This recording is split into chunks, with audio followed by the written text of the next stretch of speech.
दो जन आपस में प्यार करते हैं और बाद में शादी कर लेते हैं। अरेंज मैरिज की बात करें तो मियाँ बीवी लड़का लड़की की कुंडली मिला के मैच मेकिंग करके शादी करते हैं, लेकिन दोनों केसेस में कई बार ऐसा देखा जाता है कि शादी के तुरंत बाद या शादी के कुछ हफ्तों महीनों बाद मियाँ बीवी के आपस में विचार मिलने थोड़े कम हो जाते हैं। कई बार कड़वाहट जो है बड़ी बढ़नी शुरू हो जाती है, आपस में तकरार आर्गुमेंट्स बहुत सारे होने शुरू हो जाते हैं। कई केसेस में ये चीज़ इतनी बिट्टर पहुंच जाती है कि हाथ तक उठाना भी जो है यह मैरिड लाइफ का पार्ट बन जाता है, और लड़ाई झगड़े या डिफरेंस कई बार इतने बढ़ जाते हैं कि कोर्ट कचहरी तक, डाइवोर्स तक नौबत पहुंच जाती है। इसमें मियाँ बीवी तो सफ़र करते ही करते हैं, बहुत सारी पीड़ा दोनों परिवारों को भी होती है, क्योंकि शादी केवल मियाँ बीवी को नहीं, दो अलग अलग परिवारों को भी जोड़ती है। तो क्या मैच मेकिंग जो है इसमें कोई कमी रह जाती है? 36 में से 28 गुण मिले, 36 में से 32 गुण मिले, राशियां भी आपस में मिले, फिर भी ये दिक्कत क्यों हुई? आप कोर्ट कचहरी जाके भी देख लीजिए, जितने लोग डाइवोर्स के लिए या आपस में कोऑर्डिनेशन के लिए या सुलह के लिए भी आए हुए हैं ना, उनकी भी आपस में कई बार देखा जाता है कितने ही गुण मिल रखे होते हैं, फिर भी आपस में लड़ाई झगड़े फसाद बहुत सारे होते हैं। तो इस चीज का जवाब है कि मैच मेकिंग, या जिसको अष्टकूट मिलान बोला जाता है ना, ये मैरिड लाइफ का केवल 20% है। ये मैच मेकिंग का केवल 20% है। 80% अन्य फैक्टर हैं जिनको नॉर्मली लोग इग्नोर कर देते हैं। ये नॉर्मली क्यों इग्नोर करते हैं? आज की डेट में मोबाइल में ऐप आ गई हैं।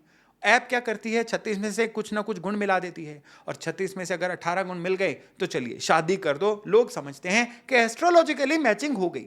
एस्ट्रोलॉजिकली ये सिर्फ मैचिंग की शुरुआत होती है, ये समझ लीजिए कि मेन गेट है। अभी उस घर के अंदर जाके, जिसको हम मैच मेकिंग बोलते हैं, प्रॉपर चीज़ों का समन्वय देखना, अरेंजमेंट देखना बड़ा ज़रूरी है। ये नहीं देखेंगे तो फिर मैच मेकिंग की कोई गारंटी नहीं, अष्टकूट मिलान की कोई गारंटी नहीं कि शादी चलेगी। आज के वीडियो में हम यही चर्चा करने वाले हैं कि अष्टकूट मिलान से हटके इसके बियॉन्ड क्या क्या देखा जाए कि एक मैरिड लाइफ जो है स्टेबल मैरिड लाइफ कहलाए। नमस्कार, मेरा नाम है योगेश शर्मा। स्वागत है आपका happy life with Yogesh Sharma में। और दोस्तों, इस वीडियो में आगे बढ़ने से पहले एक विनम्र निवेदन कि अगर अभी तक आपने अपने इस चैनल को सब्सक्राइब नहीं किया है तो कृपया सब्सक्राइब जरूर करिएगा और बेल बटन दबाना बिल्कुल मत भूलिएगा। ये जो अष्टकूट मिलान होता है ना, इसमें कौन से 8 कूट आते हैं? ये होते हैं वर्ण, वश्य, तारा, योनि, एक राशि जिसको ग्रह मैचिंग या ग्रह मैत्री बोला जाता है, गण, भकुट और नाड़ी। ये वो 8 कूट हैं जिनके पॉइंट्स दिए जाते हैं, और इनके टोटल पॉइंट्स 36 बनते हैं। तो इसमें कई बार क्या होता है कि 36 में से जितनी स्कोर ज्यादा मिल जाए ना, लोग मानना शुरू कर देते हैं, या लोगों के अंदर एक धारणा बन चुकी है अब शादी अच्छी चलेगी। भाई, शादी अच्छी चलाने के लिए 1 मिनट के लिए इस भकुट को या इस गण को या ये अष्टकूट को 1 मिनट के लिए साइड पे रख दीजिए।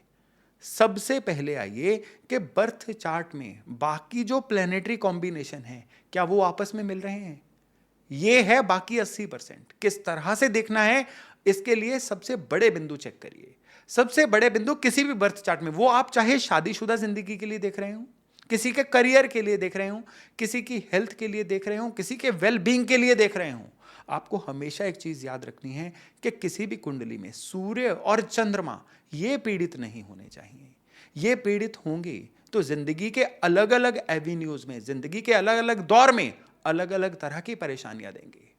तब इंसान जो है ना, ये खुशियों को एब्जॉर्ब नहीं कर पाता है। ऐसा इंसान जो है ये मैग्नेट बन जाता है किसी ना किसी तरह की ट्रबल के लिए। तो मैच मेकिंग करनी है ना, गुण, बेसिक गुण अगर मिल गए, अब आगे चलिए। सबसे पहले तो देखिए कि लड़के और लड़की के कुंडलियों में चंद्रमा की क्या पोजीशन है।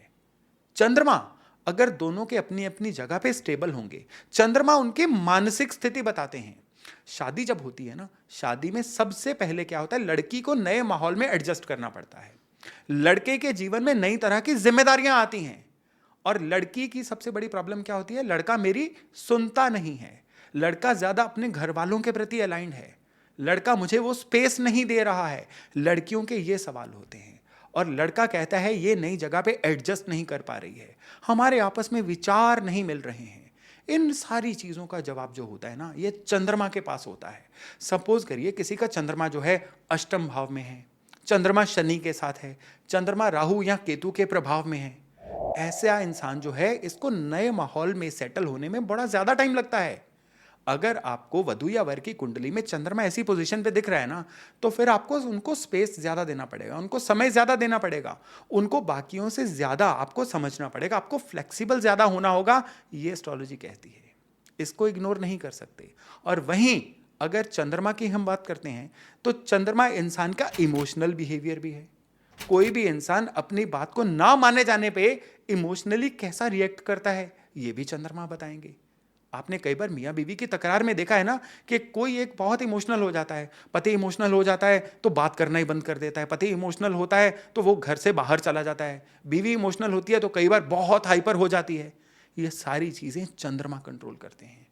तो जब तक चंद्रमा एक दूसरे के तालमेल में नहीं बैठते तब तक जो शादीशुदा जिंदगी है वो एडजस्ट करने में बहुत सारी ट्रबल आने वाली है। और चंद्रमा से हटके बाकी प्लैनेट्स की भी बात करें, पहले तो सूर्य की बात करते हैं ना। सूर्य जो है, अब आप कुंडली में एक और चीज देखिए, सूर्य क्या है, सूर्य को एस्ट्रोलॉजी में कहा गया है आपका कोर पर्पस, आपकी आत्मा। ठीक है, ये चीजें अपने आप में सच है, लेकिन जो सूर्य है ना, ये आपके अंदर की ईगो भी है। सूर्य जो है ये आपकी सेल्फ रिस्पेक्ट भी है। सूर्य रिस्पेक्ट करवाना भी जानता है, सूर्य रिस्पेक्ट करना भी जानता है। जिसका सूर्य खराब होगा ना, वो सामने वाले की रिस्पेक्ट नहीं करेगा, इसके बहुत चांसेस बनते हैं। और शादी म्यूचुअल रिस्पेक्ट पे जुड़ी होती है। जितना कोई अपने जीवन साथी की किसी भी परिस्थिति में इज्जत करेगा, रिस्पेक्ट करेगा, उतना शादीशुदा जिंदगी के अच्छा चलने के चांसेस बढ़ते हैं। तो सूर्य जो है, इसका हेल्थ देखना, सूर्य की स्ट्रेंथ देखना बहुत ज्यादा जरूरी होता है। कुंडली में अष्टकूट मिलान की बात हो रही थी ना, अष्टकूट मिलान में बहुत सारे पॉइंट, सबसे ज्यादा पॉइंट 8 पॉइंट जिसको दिए जाते हैं ना, वो होता है नाड़ी को। कहते हैं ना नाड़ी दोष है, ये बच्चों के लिए मुश्किल होगा। तो नाड़ी दोष भी जो है ना, ये सूर्य की स्ट्रेंथ पे डिपेंड करता है। अगर कुंडली में आपने देखना है ना कि किसी के नाड़ी दोष है, तो सिंपली कुंडली में दोनों के सूर्य की हेल्थ देख लो।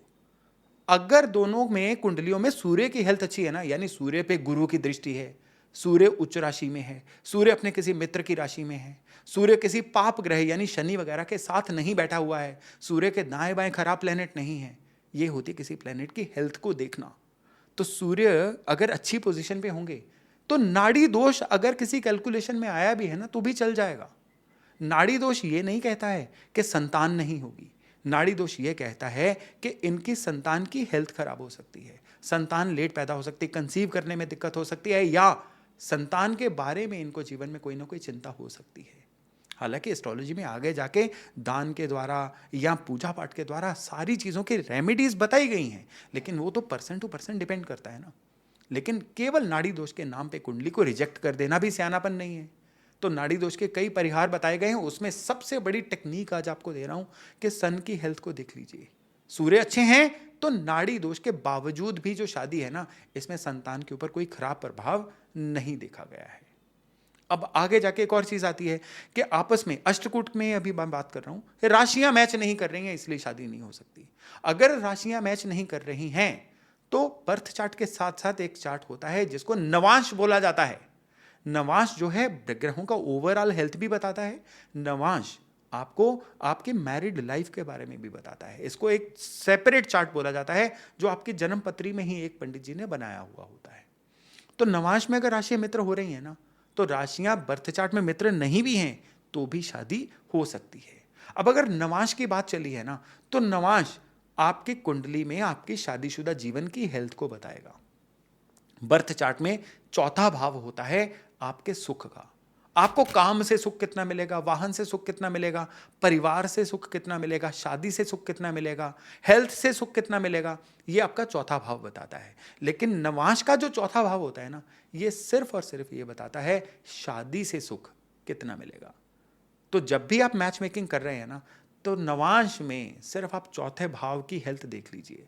नवांश पे बहुत ज्यादा पाप ग्रहों का प्रभाव है, नवांश में जो चौथा भाव है ये पीड़ित हो रहा है, तो भाई शादी में बड़ी तकलीफें आएंगी। आपको अपेरेंटली देखने में लग रहा होगा 36 में से 30 गुण मिल रहे हैं, शादी कर लो। नवांश का चौथा भाव खराब है ना, तो ये सब चीजें होते हुए भी शादीशुदा जिंदगी में काफी सारी तकलीफें आएंगी। इसलिए नवांश के चौथे भाव को जो प्लेनेट खराब कर रहे हैं ना, उनकी चैरिटी करना, उनकी डोनेशन करना बहुत ज्यादा जरूरी होता है। अब अगर बाकी प्लैनेट्स की बात करें ना, तो बाकी प्लैनेट्स में मंगल और शुक्र ये बहुत बड़े प्लैनेट्स हैं किसी की भी शादीशुदा जिंदगी को बैलेंस करने के लिए। मंगल की बात करें तो मंगल पर्टिकुलर घरों में होता है ना, 1, 4, 7, 8, 12, इन घरों में तो कहा जाता है कि इंसान मांगलिक है। और मांगलिक के बारे में बड़ा हुआ बना रखा है। मैं मांगलिक के ऊपर ना सेपरेटली आपके लिए डिटेल्ड वीडियो लेके आऊंगा, लेकिन अभी के लिए एक चीज समझ लीजिए, मंगल क्या है? ऊर्जा का प्लेनेट। मंगल है खुद को फोर्स करने का प्लेनेट। तो मंगल कुंडलियों के ये पर्टिकुलर जो भाव मैंने बताए ना 1 4 7 8 12, इनमें अगर होगा तो ऐसे में इंसान की जो नेचर है ना, ये शादीशुदा जिंदगी के कॉन्टेक्स्ट में खुद को फोर्स करने वाली बन जाती है। तो रिश्ते में इंसान बैलेंस रखना पसंद करता है, ना कि किसी के द्वारा दबाए जाना। तो मंगल अगर लग्न में होगा तो ओवर पावरिंग नेचर बन जाएगी। मंगल अगर 7th में भी होगा तो ये स्पाउस के द्वारा जो है ये इम्बैलेंस शो करता है। तो हर भाव में ये जो मैंने पर्टिकुलर भाव आपको बताए हैं, यहां पे मंगल का होना, सामने भी मंगल की ऐसी ही पोजीशन हो तो ये कैंसिल होता है। इस चीज का ध्यान रखना बड़ा जरूरी है। अगर ऐसा नहीं है, लव मैरिज है, एक मांगलिक है दूसरा मांगलिक नहीं है, तो इसमें एक चीज देखनी है कि टाइम टू टाइम आपको, क्योंकि कुंडली शादी तो वहीं करनी है ना उस जोड़े ने जहां पे वो पसंद कर रहे हैं, तो मंगल के दान करते रहना बड़ा जरूरी बन जाता है। नहीं तो शादीशुदा जिंदगी में बड़ी सारी ट्रबल्स आनी शुरू हो जाती हैं। और रही बात शुक्र की, शुक्र तो है ही शादी का प्लेनेट। शुक्र जो है, नवांश जो है ना, नवांश चार्ट, इसको शुक्र का चार्ट बोला गया। नवांश चार्ट का जो ऑनर है वो शुक्र ही होता है। तो नवांश में शुक्र की पोजीशन क्या है, बर्थ चार्ट में शुक्र की पोजीशन क्या है, ये बताएगी शादीशुदा जिंदगी कैसी रहेगी। शुक्र अगर पीड़ित है ना, तो कोई ना कोई ऐसा कारण बनेगा कि जो आपकी शादीशुदा जिंदगी को खराब कर सकता है। सपोज करिए कि शुक्र जो है बहुत बुरी तरह से पीड़ित है, तो डिपेंड करेगा, अगर शुक्र मंगल से पीड़ित है तो मियाँ या बीवी के भाई बहनों की तरफ से शादी में ट्रबल आ सकती है। अगर सेकंड लॉर्ड पापी ग्रह है और वो शुक्र को पीड़ित कर रहा है, तो फिर क्या होगा कि ससुराल वाले शादीशुदा जिंदगी में बैलेंस रखने में ट्रबल क्रिएट करेंगे। कई बार कहते हैं ना, लड़का कहता है जी लड़की सारा दिन अपनी मदर से ही बातें करती रहती है, या इसकी मदर इसको उल्टी सीधी पट्टियां पढ़ाती रहती है, या लड़की कहती है कि लड़के के जो पेरेंट्स हैं यही इतने ज़्यादा इंटरफेयरिंग है कि ये हमारी ज़िंदगी को बसने नहीं दे रहे हैं। वो इस तरह का केस होता है। तो जब कुंडली मिलानी है, मैंने इतनी सारी जो चीज़ें आपको बताई हैं ना, अब इसको अगर हम स्ट्रक्चराइज करें, एक स्ट्रक्चर में बांधें, तो क्या है कि अष्टकूट में आप बेसिक मैचिंग कर लीजिए कि राशियां मित्र हैं, नाड़ी वाला दोष तो नहीं है। इसके बाद आगे चलें। अगर मंगल की खराबी है, मंगल के दान करने के बाद शादी करवाइए। शुक्र की खराबी है, शुक्र को बैलेंस करिए।